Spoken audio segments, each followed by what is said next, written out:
Thank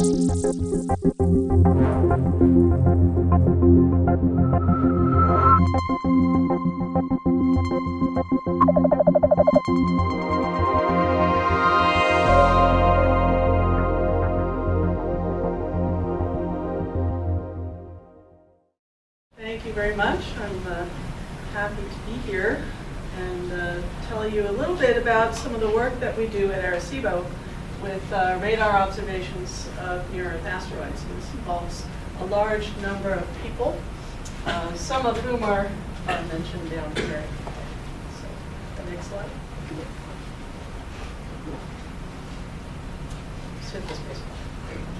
Okay, so why do we care about asteroids at all? There are three major reasons why asteroids are of scientific interest. One is that compared to planetary material, they're relatively unprocessed, and so they give us a glimpse about what the material was like that went into forming the terrestrial planets. And so it tells us something about solar system formation. We're also interested in resources in space, and particularly sources of water. And Adrian mentioned that one of the other things that I'm doing, which I'm not particularly going to talk about today, but we're interested in looking at hydration states of asteroids, and there are certain kinds of meteorites which must come from certain asteroids that are up to 10% water weighted. So that could be important to find water in space. It's much too expensive to bring that stuff out of the Earth's gravity well. Near-Earth asteroids can provide a very ready source of materials. And we're also interested in the impact hazard. Asteroids have hit the Earth in the past. They certainly will hit the Earth in the future. And if we know about it far enough in advance, we might be able to do something about it. And radar observations are one of the ways that we can determine which ones might be on a collision course sooner than we might want to, soon enough that we could deal with it. So, where are the asteroids? I'm sure most of you know that this is a view looking down on the solar system from the North Pole. And so we have the sun in here at the X and the terrestrial planets, and here's Jupiter, not particularly to scale. But the relative scales are right, but not to scale with the orbit. But most of the asteroids fall in the main asteroid belt between Mars and Jupiter, and a small fraction of them are plotted there at a particular instant in time. But there are other dots on this plot, which you may or may not be able to see very well, but if you squint, you can see that there are some objects over here sharing Jupiter's orbit ahead of it and behind it. And there are also some dots scattered throughout the inner solar system here. And so, although most of the asteroids reside in this belt between Mars and Jupiter, certain perturbations, gravitational tweaks by Saturn and Jupiter, and Saturn and Jupiter combined, tend to nudge them back and forth, and sometimes they can be nudged into the inner solar system and interact with the terrestrial planets. So it's the near-Earth asteroids, the ones that come close to the Earth, that I'll mainly be talking about today. So how do we do radar? Just a basic, quick overview of that. This is the Arecibo telescope in Puerto Rico. The main dish is fixed in the ground, and it has a secondary mirror up here that moves around, so we can point to within 20 degrees of zenith overhead. And the near-Earth asteroids move very quickly in the sky, and so most of them come over into that strip of sky that we can see at some time during their passage. So there aren't too many that we miss altogether. And so what we do is we transmit a radio wave of a known frequency for a certain time. It hits a solid object out there, it bounces back, and then we receive the signal, and we detect the signal. Since we know exactly what we send, and we can, and exactly when we send it, we can analyze the return signal in much greater detail and learn a lot about the object that it bounces off of. So here's an example of a radar image, and I'm going to go through this a little bit because radar images are notoriously confusing to look at. But we make delay Doppler images. So in this image, this is distance from the observer, going from top to bottom, and this axis is velocity, but it maps into a two-dimensional spatial image. So let's see how that works.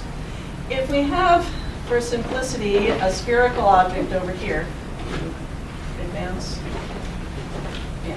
So if the radar is coming into the screen and hitting this object, and this is a spherical object for simplicity, then the first point that it hits is right here in the middle. That's the closest point to you. And so this central circle is where the return from that, the first return from this is going to arrive at the telescope. And that is the very top of this image over here. Okay?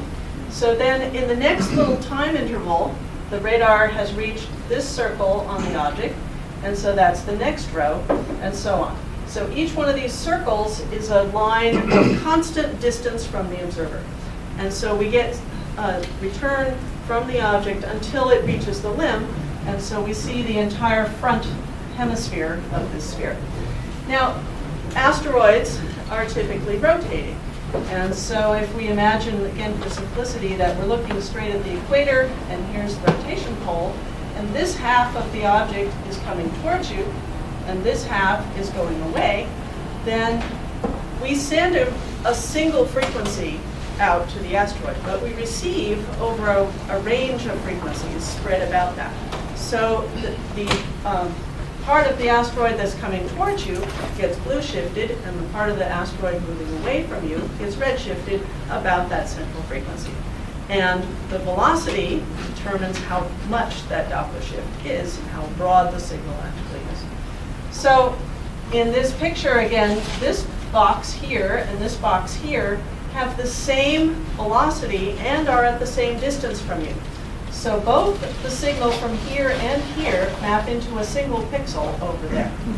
And likewise, for the part that's moving away from you, these two dots map into a single spot over there. So we have a little bit of an ambiguity problem. We call it the north-south ambiguity, where we can't tell if a certain feature is in this hemisphere or this one just in a single image. But as the object moves across the sky on different days, we get the pieces of the asteroid that are combined in this image change from day to day. So by looking at a series of images, we can untangle those ambiguities, at least in principle. And so the image from the radar then, it maps into a spatial image for a rigid rotator, because on this object, this limb is moving fastest, and this is moving slowest. And so here is the limb that's moving faster, and here is the center that's at 0 Doppler shift. So this spread here is related to how fast the asteroid is rotating, and this distance here is related to how deep its extent is in your line of sight. So next. Oh, okay. So the radar is coming in like this, but in the image, you're looking at it as if it was illuminated from the top, and you're looking at the rotation pole here. So it's a funny projection, but you can take this and make it into a spatial image. So next. So one thing we get right away from radar that you can't get from many other ground-based techniques is we get a direct measure of how big the asteroid is. And all it depends on is the speed of light. And so we get a measure of the radius. If it's a sphere, if it's an irregular shape, then we have to work a little bit harder. But we get a direct measure of its size without any of the model assumptions that go into getting sizes from thermal temperatures and various other standard techniques. Okay, so here is a movie to give you an idea of, here's a simulated radar image, and this is a binary system, and I'll talk about those more in a little bit. But here's what you would see in the plane of the sky. And this is the corresponding radar image. You notice when you have an eclipse, the satellite disappears and then reappears. The satellite is rotating much more slowly than the primary object, so it's much narrower in extent. But here it is in front of the primary object, and coming out here in front of it, there. And so if you kind of go back and forth, you can get a feel for how the radar image corresponds to the object sitting there rotating. And it looks like it's rotating this way, but that's from this hemisphere that you're looking at. One side coming towards you, the other side going away.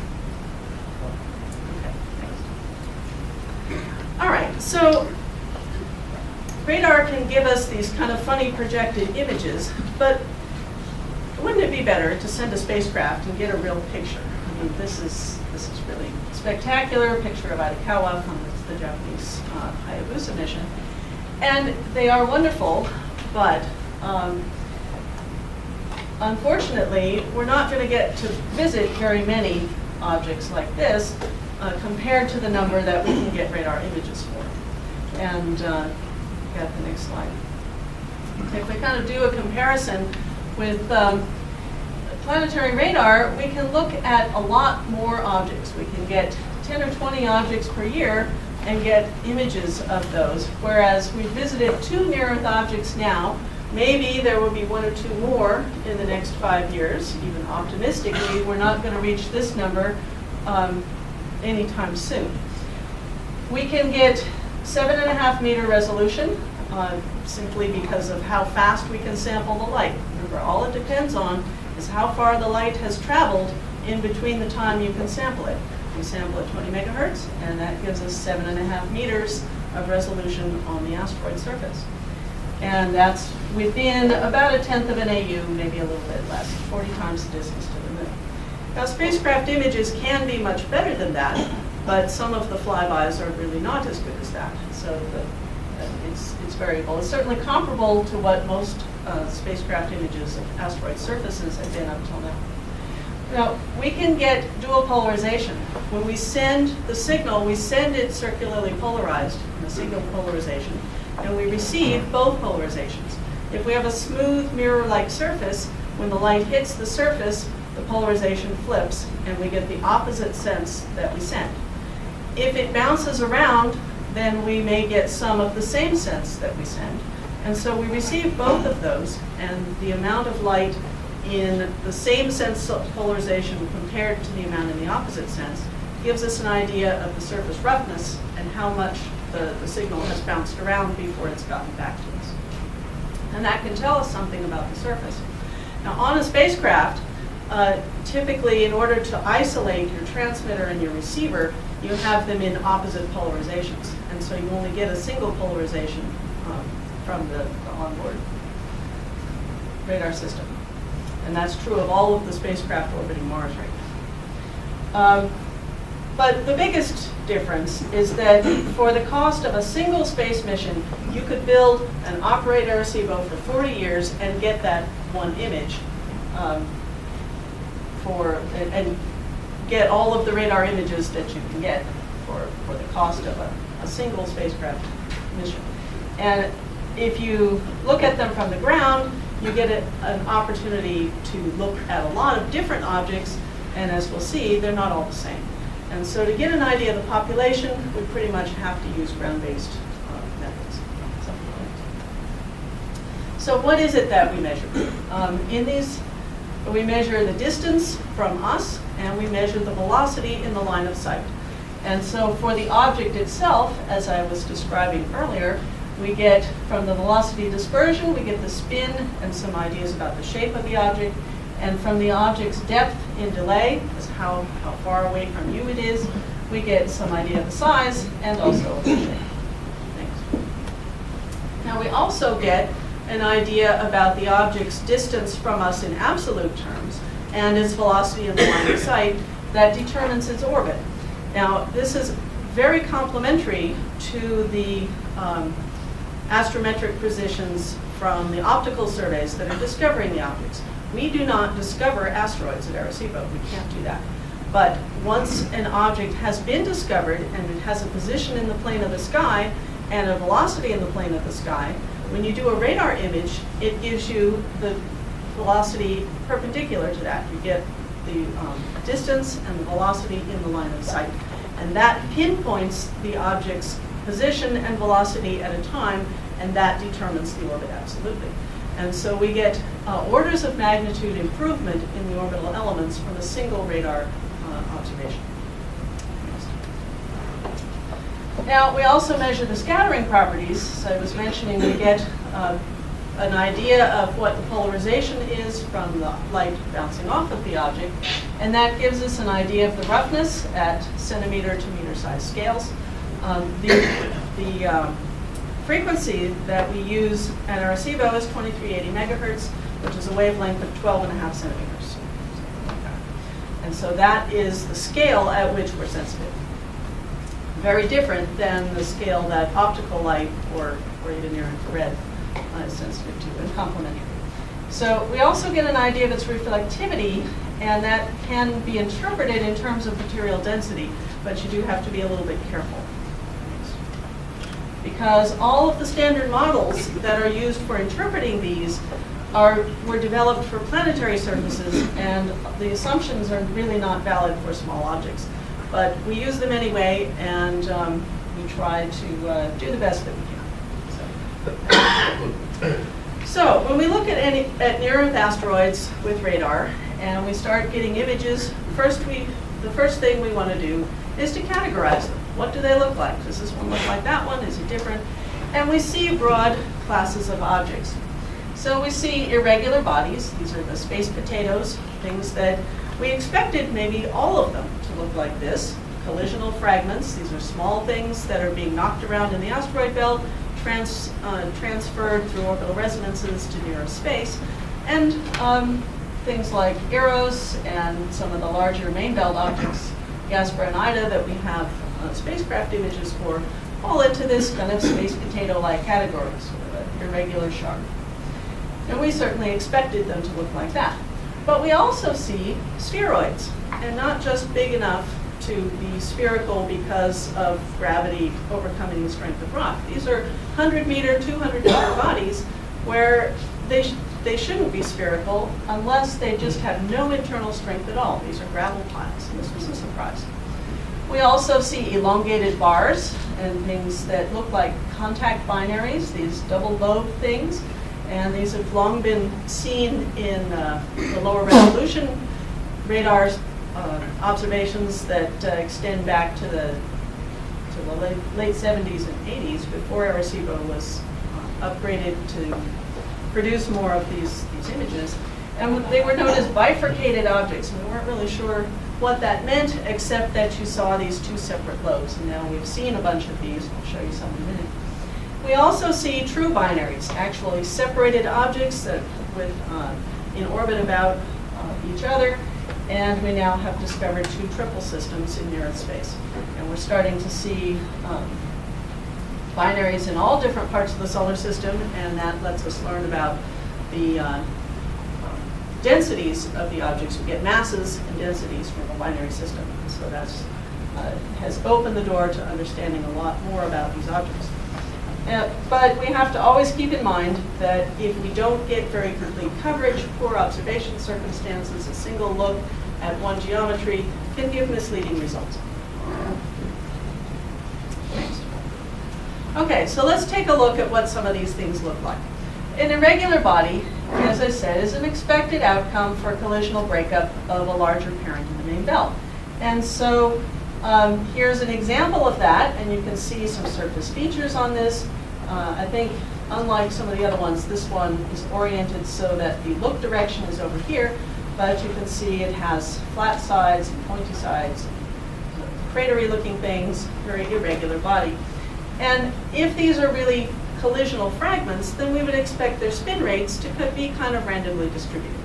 And indeed, we see that. This one happens to be rotating very slowly. Next. And here is what it looked like on successive days. This is the first day and the second day and the third day. And you can see this feature was over here, and now it's up here, and then it's over there. And it has a flat side here that's now at the top, etc. And this object rotates in about a week, and it's about 5 kilometers across. Next. Other objects rotate much more quickly. This is a small object, 150 meters, with a rotation period of 5 minutes.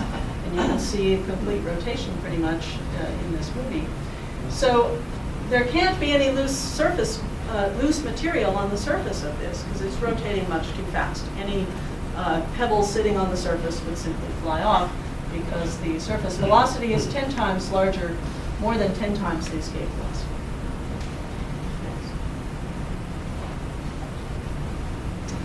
Now we also see spheroids. I mentioned this, and this was kind of a surprise that we see a lot of these, where this is a series of images taken every 10 minutes over an hour or more, and it pretty much looks the same in every one.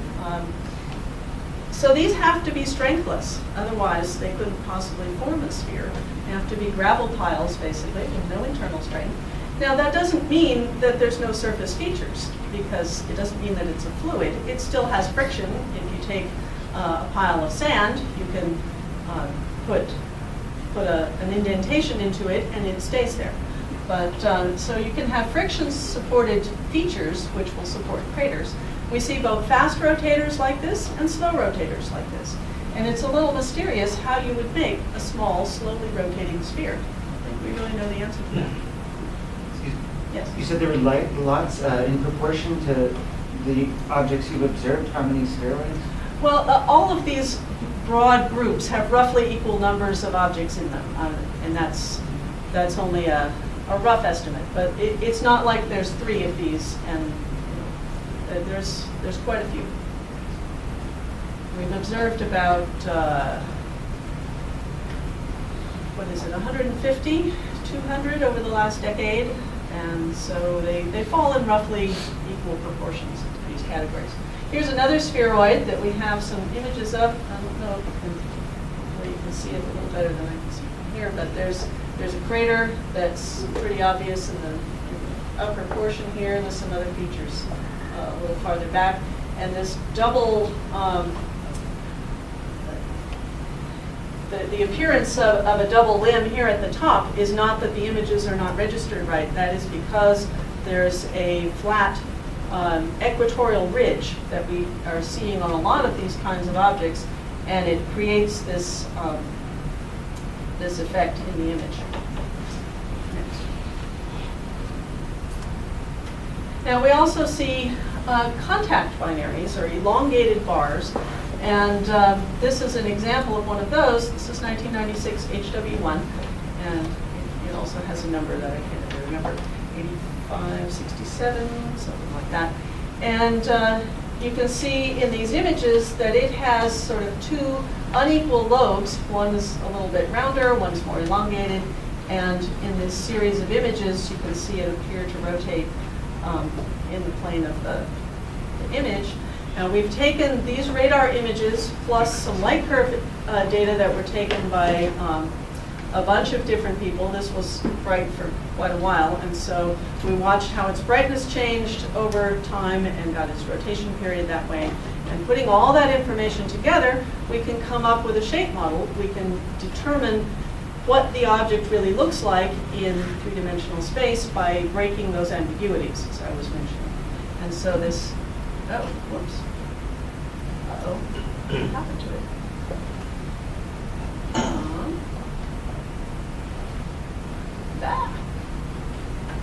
Oh dear.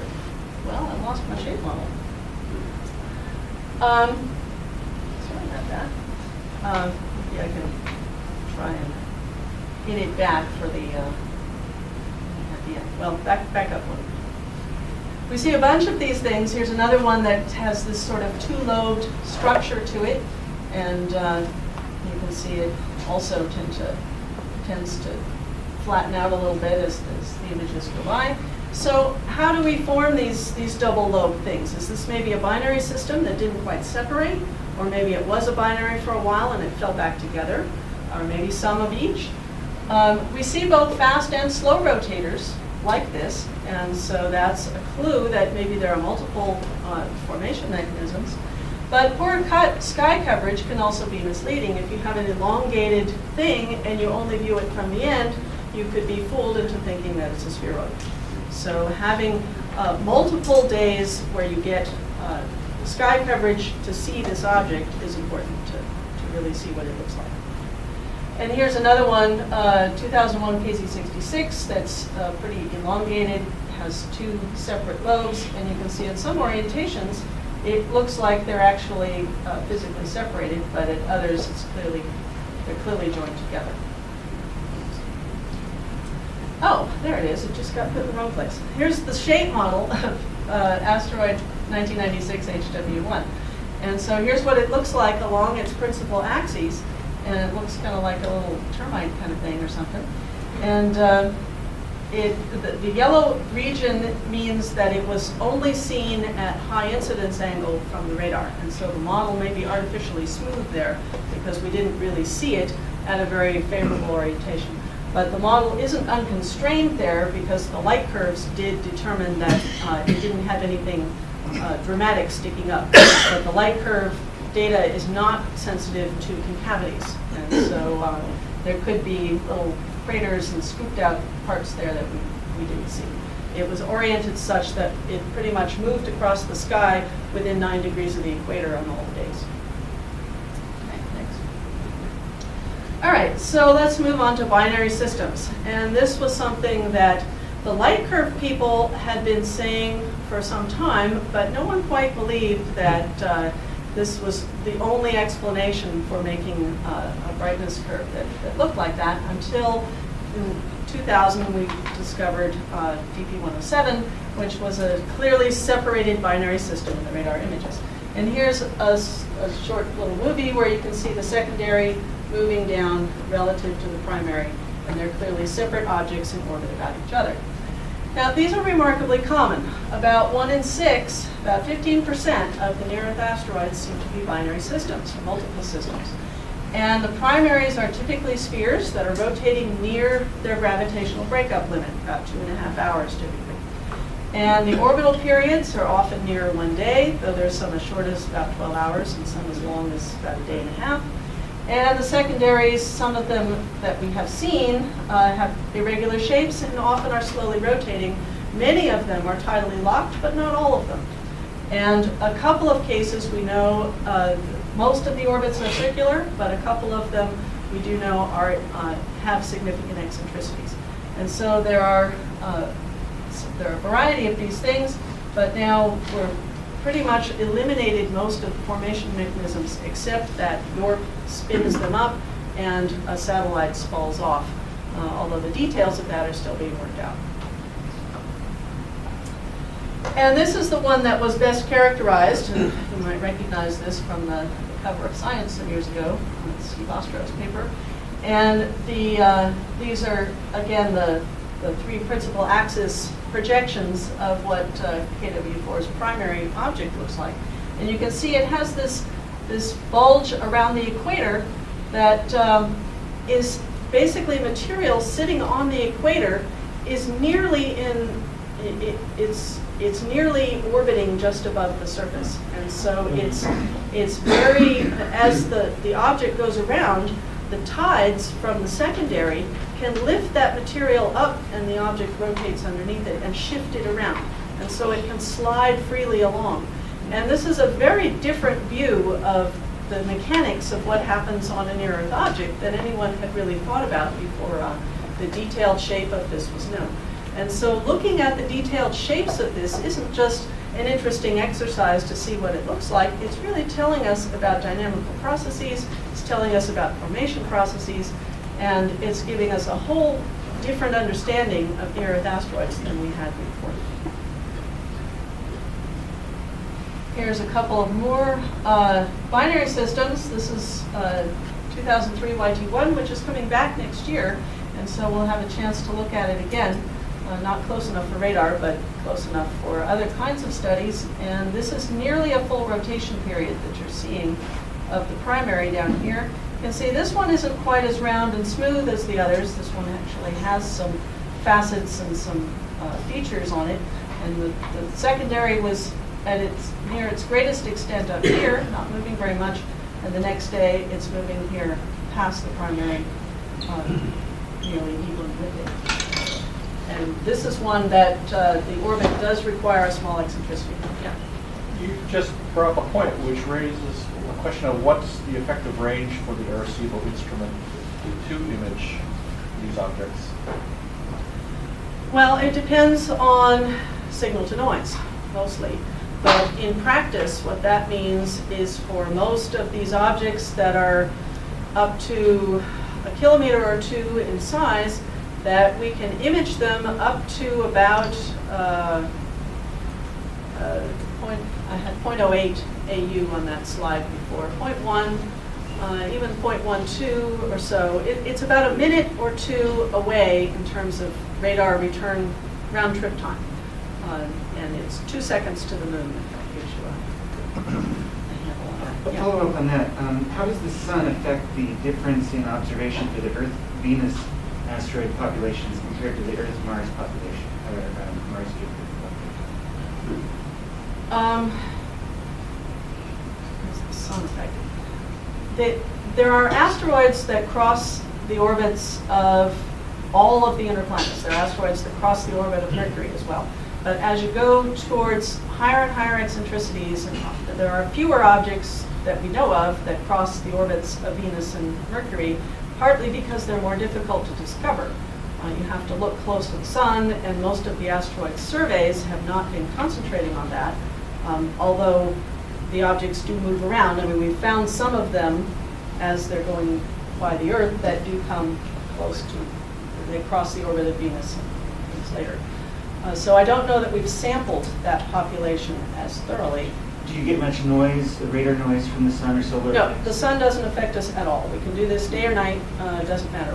We have our own flashlight, and there's not much scattering in the atmosphere at this wavelength. So as long as we're not looking right at the sun, we can do radar observations anytime. Okay. Have you seen a Yes. lot of mutation on spin axis, or do a lot of these rotate? Most of them are in principal axis rotation, but 1999 JM8, that first one I showed you, is in non-principal axis rotation, and it has two different axes that it's rotating and precessing on with similar slow periods, and so its rotation state is very difficult. So the majority of them do rotate. Most of them are in principal axis rotation. There are some exceptions, but they're few and far between. In fact, there are fewer than some people expected, and they're trying to understand that. Okay, here's one more, 2006 EV2, and this one has a particularly non-spherically shaped primary. It's much more out of round than we typically see for this. And this one came extremely close to the Earth. With Arecibo, we have a separate transmitter and receiver. And so we have to move one, we have to switch between them, move one into the focus between transmit and receive. So that means that the fastest we can switch from transmit to receive is a little under 4 seconds. And so if something is twice the distance to the moon, we can't switch fast enough to receive the light by the time it's coming to us. And so when asteroids do come very close, in fact there was one just yesterday, I saw an email this morning, that it said if we could have observed it, it came about 2 seconds away from the Earth. It's a very small object. But unfortunately, we can't do that by ourselves, and so we have to arrange to have another receive station. And often we get the Green Bank telescope, which is a 100-meter dish in West Virginia, to receive the signal that we send. And that's what we did for this object. And we have the next one. And when we can do that, there it goes. We get a much longer receive time, and you can get higher coherence images. And in this image, you can hopefully see a whole lot of little bright spots down here. You have boulders on the surface, you have craters, and all kinds of surface features that you can see in great detail. And Lance Benner at JPL is working on the shape model of this one right now. And here's the satellite that you can see moving up towards it. Is the tail on the satellite gravel or just? No, it's not a tail. This is remember, this is distance from you. And so that's giving you an idea of the size of the satellite. is its distance this way. It's narrow from side to side because it's rotating more slowly than this primary object. And so remember, this is not a spatial image. This isn't what it looks like. It's got this funny projection on it, but it maps into a spatial image. And this is why binary systems are so easy to discover in radar. It's because even though the satellite can be small, it's typically rotating slowly, which concentrates the light. So these are bright compared to a typical pixel in the primary. So we see these satellites as extraordinarily bright because they're narrow in frequency range. And do they rotate slowly because they're in gravitational lock? Otherwise, why wouldn't the York effect speed them up too? Well, yes, the tides will slow them down and cause them to be tidally locked, but there's this binary York effect that is an interplay between the orbit. So it may be that the orbit circularizing and the object tidally spinning down are related effects. And it does seem that most of them are in fairly circular orbits, and most of them are tidally locked, although not all.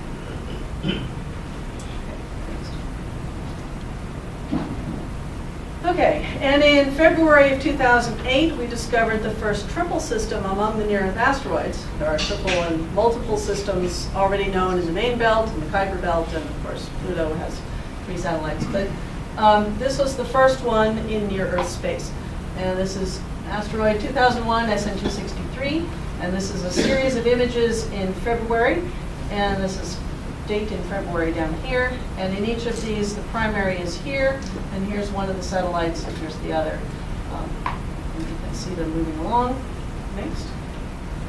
And if you just blindly draw a nice sine curve through them, you find that you can match a circular orbit pretty well with here's the outer satellite, and here's the inner one. The inner one has a rotation, an orbital period of about 14 hours, and the outer one is 20. I don't remember, but anyway, considerably longer than that. Oh no. Next. Whoops. There we go. Okay. Now this is another one of these movies. This is cheating a little bit, although the primary does look similar to this, but this is the model for KW4 again, because it's the one we had handy. But these are in the positions that the 2 satellites would be, and here's the synthesized radar image. You just saw an eclipse of this one, and now it's coming in front and moving up here. This one is moving slower, and it's moving off the screen over here, but it's starting to come back. So the discovery of our first, there's now been another triple system identified, 1994 CC, that was discovered at Goldstone, and then we saw it the next day at Arecibo, and it looks quite different than this one in that the satellites are very, very small compared to the primary. And we're working on the orbits of both of these systems right now and trying to understand if there are similarities and differences. Is it a stable system? Is it young? Is it evolving? There are 2 among 30 of the known NEAs. We'd like to know how common these are. Some people have the idea that as you spin the object up and you spit out a satellite, maybe it then wanders away and you spit out another one later. And so maybe we've caught this one in the conveyor belt of creating satellites, but there's some difficulties in the dynamics of that. So it's an ongoing question that is being investigated. Okay, so one thing we do with these shape models, as I mentioned, they're interesting in themselves, but they're also telling us some important things about these objects. And they're telling us from the shape and the spin rates, and we're learning about, we get constraints on the internal structure. And so, for example, the idea that these small spheres require that the object is strengthless. They have to be sand piles, gravel piles, basically. And other ones, we have elongated bars that rotate in 30 seconds, 2 minutes, something much, much too fast to have any loose material on the surface. And so there has to be internal strength those have to be intact shards. And we get both of those from this same collisional cascading process of creating material in the main belt. And so it's telling us that there are many complicated mechanisms for generating an object of a given size. In a given size range, we find both strengthless objects and objects that do have to have internal strength. So we see all different kinds, and as I said, in similar numbers. And the overall physical structure of near-Earth asteroids is critical to all of these reasons I mentioned at the beginning for understanding them. It's important for understanding how meteorites get delivered to the Earth and understanding solar system formation and these delivery processes. It's important for hazard mitigation. If you're going to go move an object out of the Earth's path, it's very important to know if it's a gravel pile or if it's not. And your options are very different for those two different cases. And for space resources, it also depends on how easily it will be to access that material. If it's a pile of sand, you can just dig into it. If it's not, you may have to think up something else. And so we do see all different kinds of objects. We're still discovering new kinds. We have not yet completely sampled the population. So in summary, although we attempt to classify these things, the most important observation is that they have a great variety. We see all different kinds, and here's a montage of all the different, or a zoo of different kinds of asteroid of radar pictures. And spacecraft images can be a lot more detailed and more complete, but we will observe vastly more larger numbers of objects with radar, and we want to use these methods as complementary. Once we've seen a really detailed picture of an asteroid, then we may be able to extrapolate better from radar images what others can look like, since we won't be able to visit all of them with spacecraft. That's certainly true. And radar imaging is also important to use in spacecraft target selection and to identify the most interesting targets for study in other ways. So, future work.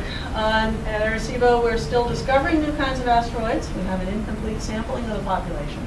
And so we'd like to improve those statistics by looking at more smaller objects as they get discovered by the new generations of optical surveys.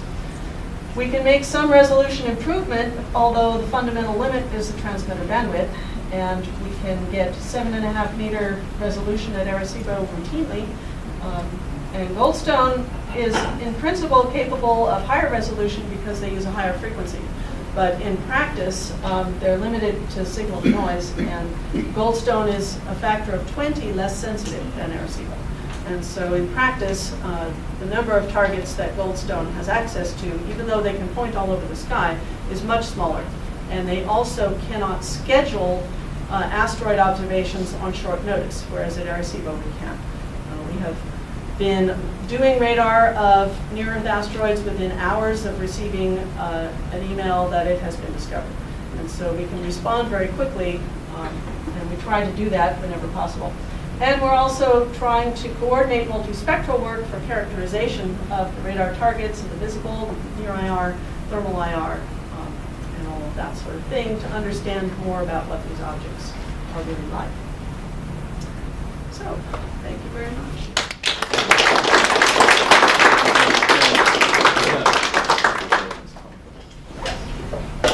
It's been a number of years since the transmitter was upgraded. Is there room for further upgrade? You're not going to build a bigger telescope. Could you have a more powerful transmitter? There are no immediate plans to do that, although our current transmitter has not been operating at its full capability for quite some time, and that's due to a number of factors. But we have had problems with our turbine generator, which creates the 2 megawatts that we put in that lets us put 1 megawatt out. And that has not really been in reliable operation since February of 2008. And we have generators on site. They They're bolted in, they're building the building around it, they need a gas line to the gas tank so we can turn them on, and some electrical wiring, and we're hoping that within a month or two we will be back to operating with a megawatt routinely. But right now we've been limited for longer than we'd like on the power side. The transmitter uses klystron tubes to generate the waves, and we're down to one spare of those. Unfortunately, because of the stimulus money, we were able to order new klystrons, and so we will have some more spares, and hopefully our current ones will last until we get those. But I don't think we can put any more power into the transmitter in a practical sense. We're kind of already at that limit. There would be an advantage to going from S-band at this 12 centimeter wavelength down to X-band, which is what Goldstone uses at 3 centimeters, and give you higher resolution. But it would be about a $10 million upgrade, and since we're struggling to just manage to keep doing what we are doing, I don't think that that's realistic in the near future. What fraction of the telescope time is used for radar? About 5%, although to some extent that's dictated by proposal pressure. And so if we had twice as many proposals and we had twice as many people to handle the observations, we could do more. Have you detected any metallic asteroids? We have some. That is, I didn't really mention much about radar reflectivity, but the reflectance, how bright and shiny something is dependent on the material, although it's not very sensitive to different kinds of rocks. If you take the various different kinds of meteorites and you shine radar at objects made of those different things, you don't get a very distinctive signature. But the one exception to that is iron nickel. And so if it has a lot of metal in it, it's much more highly reflective. And typically near-Earth asteroids have a reflectance around 15 or 20%. And if there's iron nickel in them, it's often as high as 50 to 60%. So it's a major difference, and you can see that. We have an ongoing survey of all of the M and X type asteroids to see what their metal content is. Mike Shepard and his colleagues have been doing that for several years, and they're getting to the point where they've sampled almost all of them now. And they have found that only a small handful, I think he had a paper out in Icarus in January, that only about 5 of the objects have a high enough radar reflectance to indicate that there's a substantial amount of iron nickel in the near surface material. And we only sample the distance that the radar penetrates, which is the top few meters, maybe. But still, that's an indication that a lot of these objects, which were thought to be potentially parents of the iron nickel meteorites, just aren't. And we don't know where they actually are, because they have to be from somewhere. But it looks like most of those objects have low radar reflectivities and are not the primary source of metallic asteroids. Meteorites. Apart from moon and near-Earth asteroids, what else uses the transmitter? We can do radar studies on all the terrestrial planets, the satellites of Jupiter, and out to the satellites of Saturn. We've done a lot of studies of Saturn's rings. When you send radar to Saturn, you don't see the planet at all because the radar doesn't reflect off of the gases in the atmosphere, but you do get a return off of the rings. So you get a ring system that's empty. It's kind of neat. But Dick French and Phil Nicholson have been doing those studies for years and published several papers on the reflectance properties of Saturn's rings. And they can get, you think, well, Cassini's there now and we know all about the rings. Well, but the radar is sampling a different size range and is telling us different things. Those studies are very complementary. And so we can also get returns off of the Saturn satellites, and we did studies of Titan and saw specular reflection off of what we interpreted were lakes long before it was just recently confirmed finally by the Cassini radar. So Earth-based radar has a definite role. What's the smallest objects you've observed in the asteroids? And in the smallest 5%, are the proportion of spheroids about the same? Well, we haven't sampled the smallest size fraction very thoroughly at all, and we're waiting for the new surveys like Pan-STARRS to start producing lots of discoveries in that smaller size range. But we're not limited by size. We're limited in the volume of space we can sample. We are pretty much unbiased as far as size or albedo or anything else. We have a very different bias than the optical surveys, which is a big advantage. But anything that enters that volume of space, we can see it. And so we have gotten radar reflections off of objects as small as, well, 7.5 meters is our resolution. And we've seen objects that are a pixel. So they're 7.5 meters or smaller. I think it was actually spanning 2, so 10 meter-ish. But we've seen a few of those. Typically, they're fast rotating, and so most of those are not, in fact, strengthless bodies. They have to be intact pieces to be rotating at high velocities. But we have not sampled enough of those to know how small the spherical objects go. The smallest sphere that we've seen, something on the order of 100 meters. We have a couple of those. Typically, they're 200 or 300. But again, we don't discover the objects. We simply look at them after they've been reported, and most of the asteroid surveys have been trying to optimize their discoveries to bigger objects that are at the threshold of doing global damage. They're looking for potentially hazardous asteroids. They find a lot of small ones too. And the Catalina Sky Survey right now is finding an awful lot of objects down in the smaller size ranges. They're all H of 25, 26, 27, and it's pretty tiny. But until we get our full power back, we can't really follow up on those recent discoveries of tiny ones as well as we were able to 2 years ago. So soon, November, we'll be back on the air. Yeah. You commented that if you found a potential asteroid, a potential going to hit the Earth, you'd have different strategies to deal with it depending whether it was a strengthless or solid. Which would you rather find? We'd rather find none. And there are people who have looked at that, and Dave Morrison is the expert on that, in fact. But it really depends. I think if we did find an object that we had to deal with, the critical factor is how far ahead of the impact.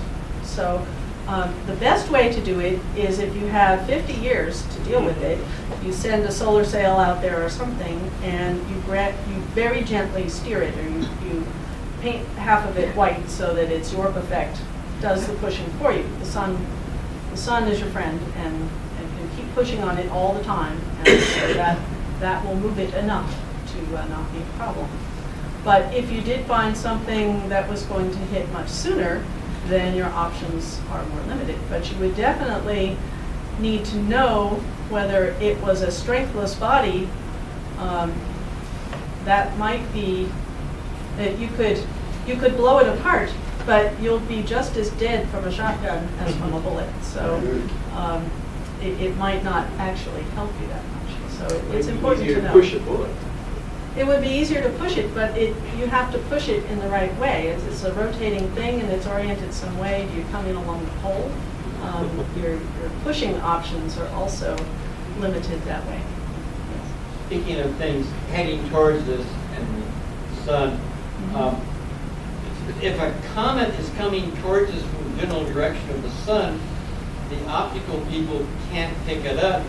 So say Arecibo doesn't discover asteroid, but if it's a big enough comet, there's a chance that Arecibo would discover it.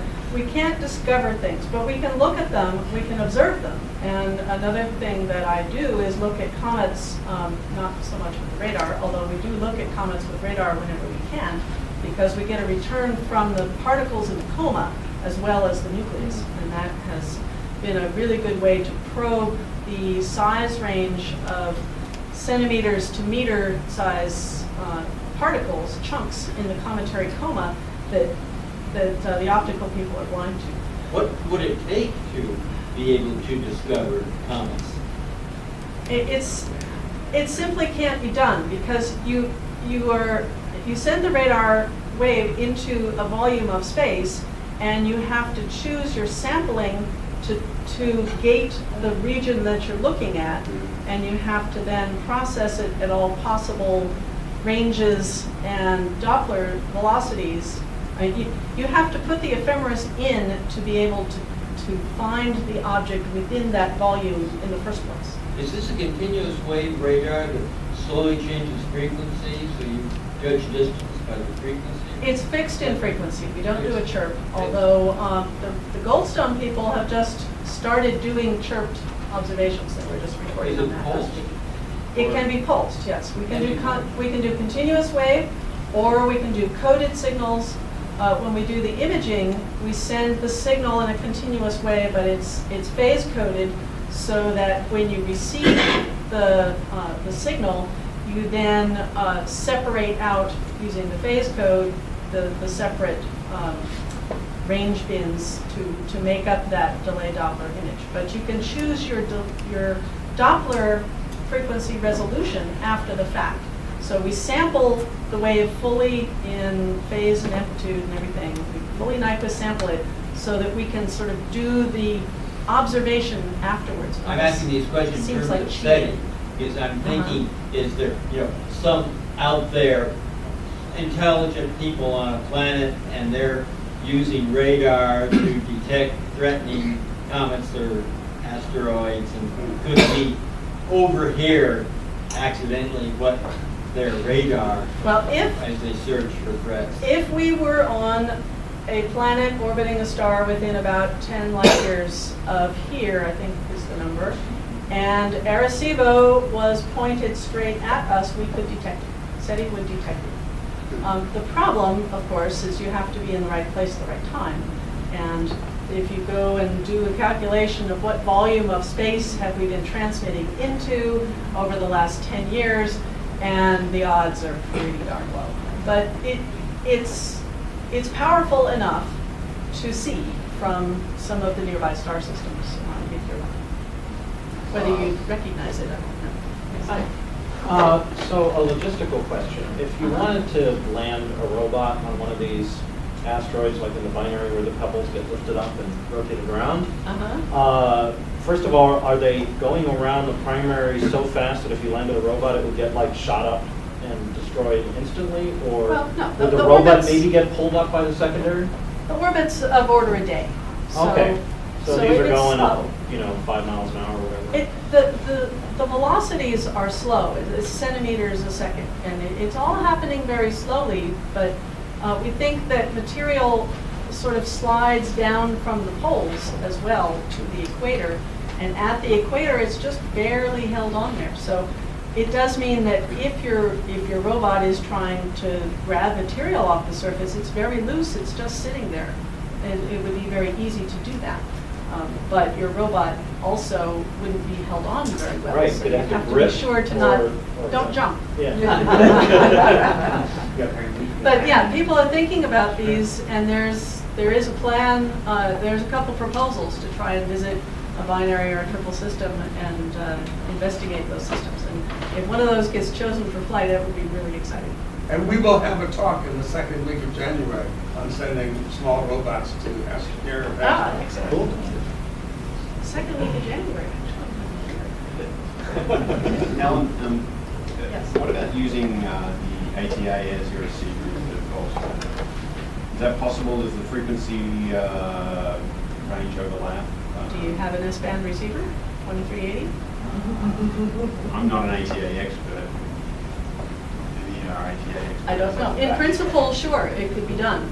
Yes. I don't know what the specs are of the ATA.